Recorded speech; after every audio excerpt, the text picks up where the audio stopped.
이번 시간에는 교과서 104에서 105쪽입니다. 4차시고요. 볼록 렌즈에는 어떤 특징이 있을까요에 대해서 알아보겠습니다. 볼록 렌즈에 대해 알아보기. 볼록 렌즈란 가운데 부분이 가장자리보다 두꺼운 렌즈를 말해요. 그래서 꼭 이렇게 생긴 것만 볼록 렌즈가 아니고 이렇게 반달처럼 것도 볼록 렌즈고, 이렇게 초승달처럼 이렇게 오목 들어간 이런 모습도 볼록 렌즈입니다. 꼭 이렇게 둥근 형태만 볼록 렌즈가 아니라는 걸 기억하시면 돼요. 중요한 건 가운데 부분이 가장자리보다 두꺼운 렌즈예요. 그래서 이렇게 여기 가장자리는 요만큼밖에 안 되는데 가운데 부분은 이렇게 두껍죠. 여기도 가운데가 두껍습니다. 상대적으로 양끝보다 가운데가 두껍죠. 그렇죠? 이렇게 돼 있습니다. 그리고 되게 양쪽이든 한쪽이든 되게 매끈한 이렇게 굴곡이 져 있습니다. 이게 바로 볼록 렌즈입니다. 2번, 볼록 렌즈로 물체를 보았을 때는 어떻게 보이냐 하면 실제 물체보다 크게 보이거나 상하좌우가 바뀌어 보입니다. 볼록 렌즈로 물체를 보면 돋보기를 보면 크게 보이잖아. 그런 것은 크게 보이고 때로는 상하좌우가 바뀌어 보이기도 합니다. 자, 3번, 볼록 렌즈로 본 물체의 모습이 실제 모습과 다르게 보이는 까닭, 이렇게 되어 있는데 그 이유는 볼록 렌즈가 빛을 굴절시키기 때문입니다. 빛을 굴절시키기 때문이에요. 정말요? 정말입니다. 자세한 거는 나중에 자세히 설명드릴 테니까 지금은 빛을 굴절시키기 때문이다까지만 기억하시면 됩니다. 4번, 우리 주위에서 볼록 렌즈에 구실을 하는 물체는 뭐가 있냐 하면 물방울이 있습니다. 물방울. 앞에서 그런 거 설명했던 기억나세요?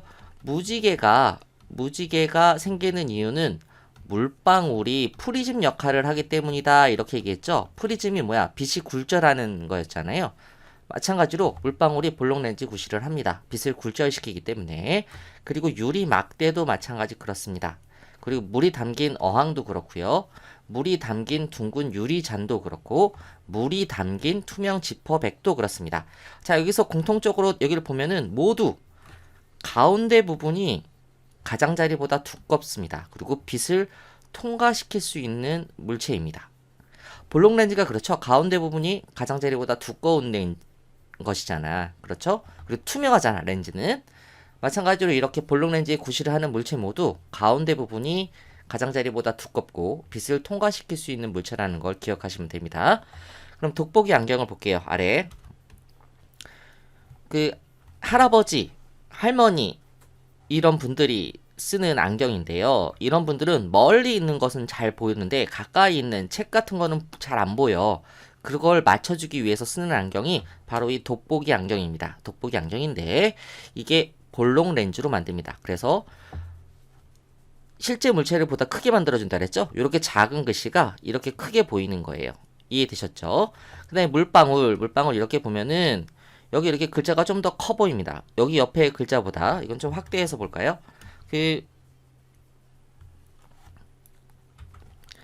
여기 을자보다 이 만 드자가 더 커 보이잖아. 는보다. 그쵸? 이렇게 보고서 한자가 더 커 보이지? 흡자보다. 그렇죠? 이렇게 물방울. 가운데 부분이 가장자리보다 더 두꺼운 이 형태이기 때문에 물방울도 더 커 보입니다. 그리고 유리막대도 이렇게 글자가 이런 식으로, 이게 증산작용 이렇게 쓴 건데 엄청 커서 다 안 나타나지 어느 것입니까? 엄청 커 보이죠? 유리막대도 마찬가지예요. 그리고 물이 담근 유리잔도 이렇게 이 뒤에 작게 있는 공룡이 이렇게 뚱뚱하게 크게 나타납니다. 자, 그러면 탐구 활동을 볼게요. 자, 볼록 렌즈의 특징 관찰하기입니다. 준비물은 이렇게 있고요. 탐구 방법. 볼록 렌즈의 모양을 관찰해 봅시다. 이렇게 보면 이렇게 둥근 모양인데 가운데 부분이 가장자리보다 더 두껍다, 이렇게 우리는 알 수 있고요. 2번. 볼록 렌즈로 우리 주변에 있는 여러 가지 물체를 관찰해 봅시다. 당연히 그러면 어떻게 될까요? 크게 보이거나 또는 상하좌우가 뒤바뀌어 보인다, 이렇게 기억하시면 되죠.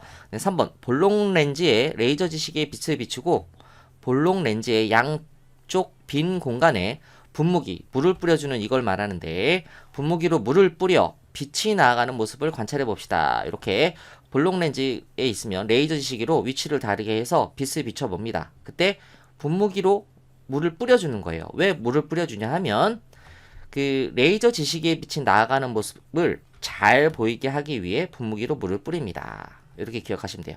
어떻게 나가냐? 얘네들은 이렇게 나아갑니다. 그 레이저 지시기 빛은 똑바로 이렇게 나아갈 거예요. 근데 볼록 렌즈의 가장자리 쪽으로 간 빛은 볼록 렌즈의 두꺼운 부분 쪽으로 꺾여 나간다 그랬지? 그러니까 이렇게 반대로 이쪽도 이렇게 가장자리로 간 빛은 가운데 두꺼운 쪽으로 꺾여 나간다 그랬으니까 이렇게 꺾일 거야. 근데 볼록 렌즈의 가운데 쪽으로 나가는 빛은 그냥 그대로 나아간다 그랬죠. 그대로 이런 식으로 나갈 겁니다. 자, 이상하게 떴네요. 자, 그럼 탐구 결과 1번 볼록 렌즈의 모양은 가운데 부분이 가장자리보다 두껍습니다. 이렇게 알 수 있고요. 2번 볼록 렌즈로 물체를 관찰했을 때 실제 모습보다 크게 보이기도 하고 상하 좌우가 바뀌어 보이기도 합니다. 자, 3번 볼록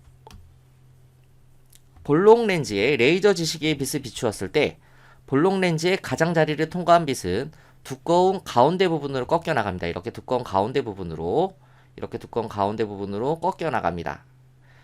근데 볼록 렌즈의 가운데 부분을 통과한 빛은 두꺼운 가운데 부분을 통과한 빛은 꺾이지 않고 그대로 나갑니다. 이렇게. 이해되셨죠? 앞에서도 한번 설명했어요. 자, 그러면 요 사진을 잠깐 볼게요. 볼록 렌즈로 내가 가까이 있는 물체를 보았을 때는 이렇게 크게 보입니다. 크게 보여요. 원래 이게 실제 모습인데 머리가 이만큼 커진 거야. 이렇게 크게 보이는 거예요.